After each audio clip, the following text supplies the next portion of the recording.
مولانا طارق جمیل صاحب سے ہمارا پہلا سوال تھا کہ پوری دنیا میں ایک خوف کی فضا ہے، تو پاکستانی عوام کے لیے being a Muslim, being Pakistani, جہاں جہاں بھی آپ کے فالوورز ہیں، ان سب کے لیے آپ کا پیغام کیا ہے؟ بسم اللہ الرحمن الرحیم والصلاة والسلام علی رسولہ الکریم وعلی آلہ وصحبہ اجمعین۔ اللہ کے محبوب صلی اللہ علیہ وسلم کا فرمان ہے، ما اصابک لم یکن لیخطئک وما اخطأک لم یکن لیصیبک۔ ہمارے پاس اپنے نبی کی تعلیمات ہیں، جس کی پہلی بیس یہ ہے کہ اب اللہ پر توکل، اللہ پر یقین، اللہ پر بھروسہ، ما شاء اللہ کان وما لم یشاء لم یکن۔ جو اللہ چاہتا ہے وہ ہوتا ہے، اور جو اللہ نہیں چاہتا وہ نہیں ہوتا۔ تو زمین پہ جو بھی حالات آتے ہیں وہ اللہ کی طرف سے آتے ہیں، تو خوف تو دل سے نکال دینا چاہیے۔ اگرچہ انسانی فطرت ہے کہ وہ ڈرتا ہے، وہ ایک الگ چیز ہے، لیکن آدمی بیماری سے نہیں مرتا، اللہ کے امر سے مرتا ہے۔ کتنے بیمار زندہ رہتے ہیں اور صحت مند چلتے چلتے گر کے مر جاتے ہیں۔ تو بطور مسلم تو میری یہ گزارش ہوگی سارے اپنے مسلمان بھائی بہنوں سے کہ اپنے دل سے خوف کو نکالیں۔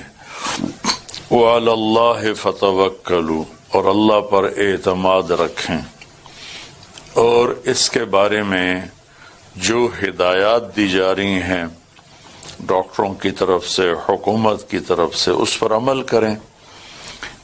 اور جو میرے نبی نے اعمال بتائے ہیں، داووا مرضاکم بالصدقہ، اپنے مریضوں کا علاج کرو صدقہ کے ساتھ۔ گھر سے نکلتے وقت صدقہ کریں سارے گھر والوں کی طرف سے۔ اور صدقہ کا مطلب بکرا دینا نہیں ہے، صدقہ کا مطلب کسی غریب کی ضرورت کو پورا کرنا ہے۔ وہ 4 آنے دیں، 8 آنے دیں، روپیہ دیں، جو سڑکوں پہ مانگ رہے ہیں ان کو دیں۔ یہ سارے ضرورت مند ہوتے ہیں، چاہے پیشہ ور ہوں، لیکن کون ایسے آ کے کھڑا ہوتا ہے مانگنے کے لیے؟ اور دوسرا، اللہ کے نبی نے فرمایا، قم فصل فإن فی الصلاۃ شفاء۔ ابو ہریرہ رضی اللہ تعالیٰ عنہ کے پیٹ میں درد تھا، تو آپ نے ان سے فرمایا، اٹھو نماز پڑھو، نماز میں شفا ہے۔ اور تیسرا آپ نے فرمایا، لا يرد القضاء الا الدعاء، دعا تقدیر کو بدل دیتی ہے۔ اور تیسرا کام یہ ہے کہ ہم دعا کا اہتمام کریں۔ اور چوتھا میں نے پہلے بتا دیا تھا کہ ظاہری اسباب کا اختیار کرنا بھی انتہائی ضروری ہے۔ میرے نبی نے فرمایا، او قل ثم توکل، اونٹ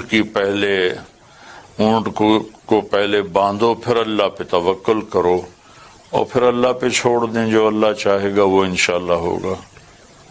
طارق جمیل صاحب، جو اسباب کا تذکرہ اگر کریں تو اس میں حکومت کی جانب سے، وزارت صحت کی جانب سے مختلف ہدایات آتی ہیں، ایک دوسرے سے ہاتھ نہ ملائیں، بغل گیر نہ ہو، مسافہ نہ کریں، فاصلہ رکھیں۔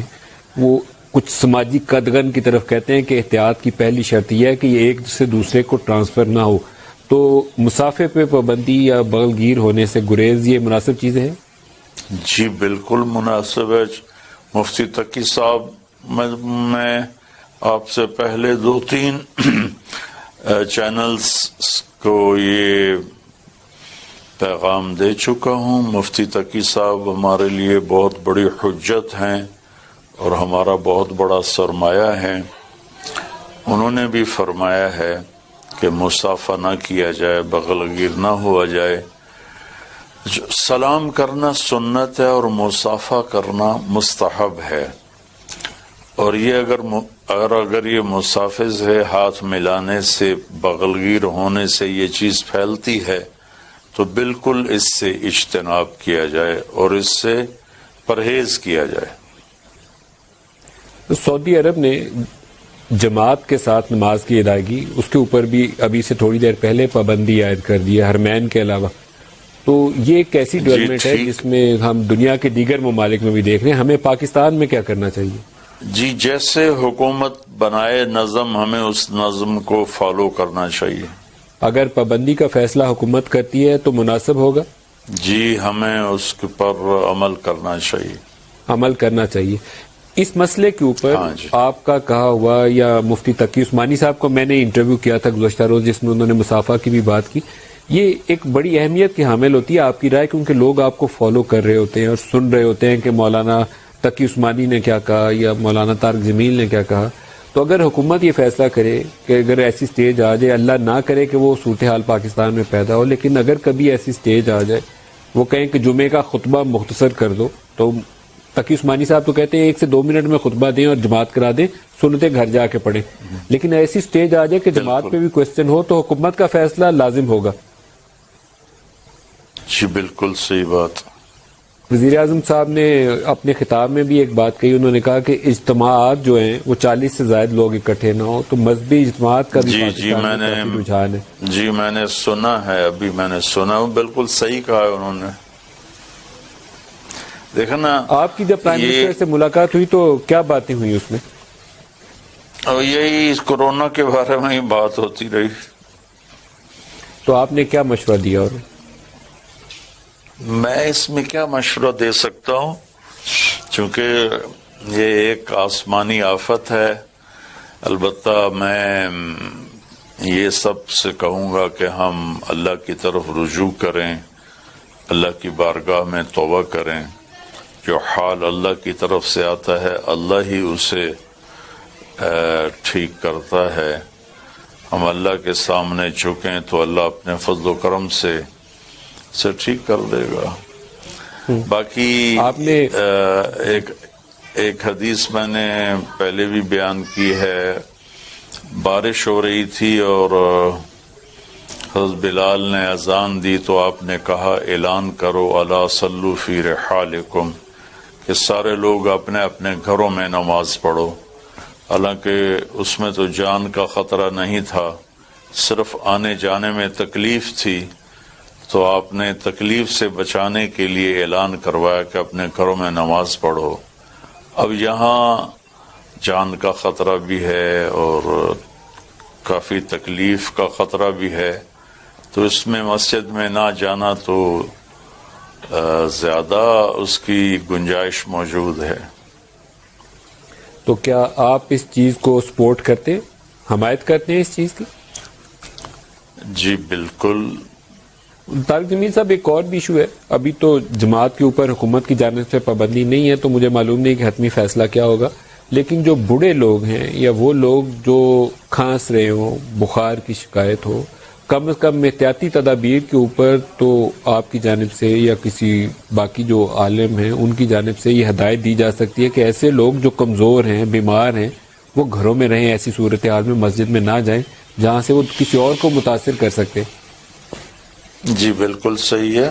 حضرت عمر رضی اللہ عنہ کے زمانے میں آپ طواف فرما رہے تھے تو ایک عورت طواف کر رہی تھی، اس کو کوڑ کا مرض تھا، تو آپ نے اسے دیکھا تو فرمایا بی بی تو گھر رہے، طواف کے لیے مت آیا کر. اس نے کہا جی ٹھیک ہے.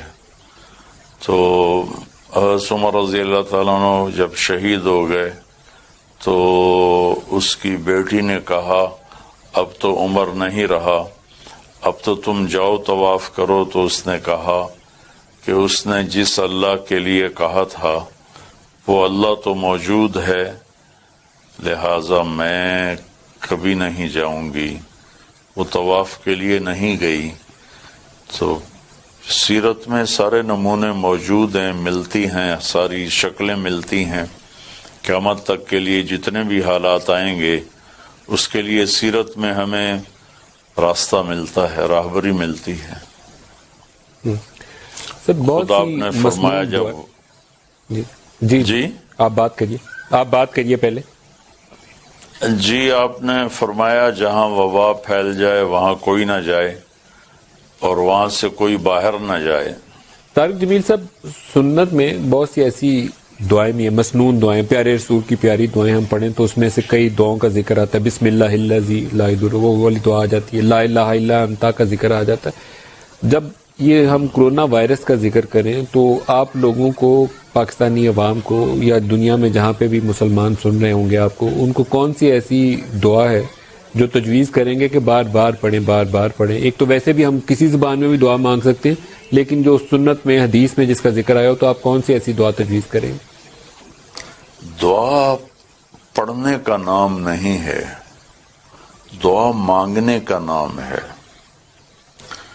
اور مانگنا آپ فقیر سے سیکھیں کہ کس طرح وہ اپنی شکل بناتا ہے، کس طرح عاجزی کے ساتھ وہ ہاتھ پھیلاتا ہے، اپنی بے بسی کا اظہار کرتا ہے. تو نہ چاہنے کے باوجود بھی کچھ نہ کچھ اس کی ہتھیلی پر ہم رکھ دیتے ہیں، حالانکہ وہ سارا ایک دکھاوا ہوتا ہے. کیفیت کا نام دعا ہے میرے بھائی، الفاظ کا نام دعا نہیں ہے. جب مانگنے کی کیفیت اور بے بسی اور عاجزی اور چند قطرے آنکھوں سے بہہ گئے تو پھر وہ پنجابی میں بولے، پشتو میں بولے، اردو میں بولے، عربی میں بولے. گونگا تو کچھ بول بھی نہیں سکتا، اپنے دل کی فریادوں سے بولے تو وہ دعا اللہ کے عرش کو ہلا دیتی ہے. ہم صرف دعائیں پڑھتے ہیں، اس میں مانگنے کی کیفیت نہیں ہوتی، اس لیے ہماری دعائیں بے اثر ہوتی ہیں. جو مانگنے والا ہوتا ہے وہ میں آپ کی برکت سے آیت ذہن میں آئی. میرے اللہ نے فرمایا امن یجیب المضطر اذا دعاہ ویکشف السوء. سبحان اللہ. آپ نے اللہ تعالیٰ نے فرمایا کون ہے جو بے قرار کی سنتا ہے. یہاں تو مسلمان بھی نہیں کہا، مضطر، جو بے قرار ہو، چاہے وہ مسلم ہے چاہے نان مسلم ہے، جو بھی بے قرار ہو کر اللہ تعالیٰ کہتا مجھ سے مانگتا ہے، میں اس کے لیے قبولیت کے دروازے کھول دیتا ہوں. تو پڑھنے کو تو بے شمار لکھا پڑا ہے،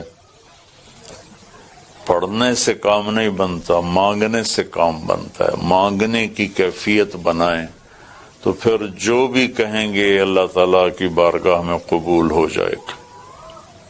سر کچھ تجویز بھی کر دیں، کچھ دو چار ایسی دعائیں بتا بھی دیں جو اسی کیفیت میں جا کے ڈوب کے بندہ دل سے لا مانگے. الہ الا کچھ انت ایسی سبحانک انی کنت من الظالمین.